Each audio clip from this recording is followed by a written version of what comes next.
Guys, हम करने वाले हैं आज निफ्टी का एनालिसिस। और इस एनालिसिस में देखेंगे हमें कहाँ एंट्री बनानी चाहिए थी और कहाँ नहीं। इतना एक्सपीरियंस लेके और इतना सारा लॉस करके जो मुझे समझ आया वो मैं एक्सपीरियंस करूँगा। क्या है, बिना सीखे अगर हम ट्रेडिंग करेंगे तो भाई पैसे तो जाएंगे ही, थोड़े हज़ार और नहीं, लाखों लगा लो चाहे करोड़ों लगा लो, लेकिन पैसा तो जाएगा ही जाएगा। तो अब हम देखते हैं कि हमें यहाँ करना क्या चाहिए था। पहली बार जब भी ये ओपन हुआ और 5 मिनट की कैंडल मिली तो एक रिजेक्शन भी मिला, लेकिन इसके बाद 5 मिनट की जो अगली कैंडल मिली नेक्स्ट, उसने ब्रेक भी तोड़ा, ऊपर भी गया। लेकिन जब अगर हम सोचें कि ये 5 मिनट का कैंडल ब्रेक किया और नीचे आया तब हम ले लें, तो ऐसा नहीं करना है। ऐसा नहीं करना है जब तक एक स्विंग ना बन जाए, यानी रेड कैंडल।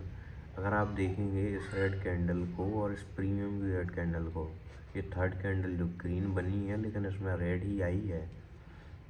इसके बाद की नेक्स्ट कैंडल देखेंगे तो वो भी डाउन साइड ही है और चांदा ही है बिल्कुल। इसने इसको नीचे तक नहीं आई लेकिन ये नीचे तक आ गया। ये होता है प्रीमियम डीके, जो आजकल हो रहा है निफ्टी में बहुत ज़्यादा। मतलब ये मानिए कि मूवमेंट जो है बिल्कुल ना के बराबर है, ना के बराबर। और ये नेक्स्ट कैंडल देखिए, लो के टच में आ गई लेकिन भाई साहब ये बिल्कुल नहीं आया। तो आप देख सकते हैं कितनी वॉलेटिलिटी और मतलब डीके चल रहा है इन चीज़ों का। तो अपन देखते हैं कि हमें करना क्या था।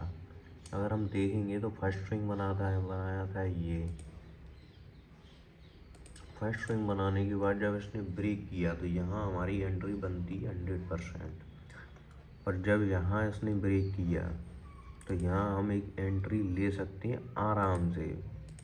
क्या है, और रूटीन में है कि ट्रेड भी कितना लेना है, करना भी कितना है, और मिनिमम एसएल भी कितना देना है, सब कुछ।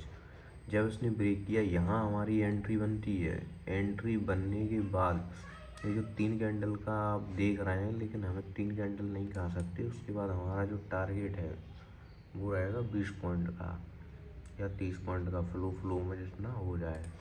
तो यहाँ हमारी एंट्री तक निकल गई और 250 के आसपास ये हमारा हो गया टारगेट। 2 कैंडल में बन गया। लेकिन इसके बाद अगर अपन देखें कि जिसने यहाँ एंट्री नहीं बना पाई वो यहाँ बनाएगा, लेकिन हमें जो करना है वो दिन का एक ट्रेड करना है, वो चाहे जैसे भी हो। एक ये और एक ये मार्क कर देते हैं अपन जोन, जो एक सेलिंग जोन बनाया है इसने। इसके बाद अगर अपन देखें तो ये लगातार डाउन साइड ही आया धीरे धीरे, लेकिन यहाँ एंट्री नहीं करनी, क्योंकि अगर अपन यहाँ देखेंगे तो यहाँ से नीचे तो आया है लेकिन प्रीमियम में कोई मूव नहीं आया। अगर हम खुद का प्रीमियम देखें, जो कि मैंने देखा था और उसे नोटिस भी किया था, तो प्रीमियम डीके की जो प्रॉब्लम है ऑप्शन बायर के साथ वो बहुत बड़ी है। इसलिए हम ज़्यादा नहीं सोचेंगे, हमें सिर्फ एक ट्रेड करना है और कंटिन्यू दूसरी। अगर फर्स्ट ट्रेड लॉस में निकलती है तो, और पहली बात ये अगर देखें तो 5 मिनट के ऊपर ही था, तो यहाँ हमारी शॉर्ट ट्रेड तो बनेगी नहीं। ट्रेड लेने की जो अपॉर्चुनिटी है वो फाइंड करना है कि ट्रेड लेना किस साइड है। तो मेरे हिसाब से अगर जो मैं देखूं कि ट्रेड अगर अपनी बनी तो बनी कहाँ है, तो वो रहेगा एक स्विंग के ऊपर। एक स्विंग क्रॉस करे, चाहे ऊपर और चाहे नीचे, स्विंग क्रॉस करेगा फिर अपनी एंट्री बनेगी। और एंट्री भी अपन एसएल स्टॉप लॉस ट्रेल भी कर सकते हैं और कैप्चर भी कर सकते हैं। लेकिन उससे अच्छा ये है कि अगर अपन एसएल का टारगेट एक फिक्स कर लें 20 पॉइंट 30 पॉइंट, और उसके एसएल में जो रहेगा वो रहेगा 10 पॉइंट्स का। अगर हम देखें 10 पॉइंट्स में अगर अपन एक लॉट में लेंगे तो ज़्यादा से ज़्यादा 750 का लॉस होगा, जो कि आज के अकॉर्डिंग, क्योंकि इसका लॉट साइज बढ़ गया है बहुत। तो आज की ट्रेड एक ये बनी थी और एक ये वाली, लेकिन इसका जो प्रीमियम है अगर आप देखना चाहो तो मैं दिखा तो सकता हूँ, लेकिन रहने दो।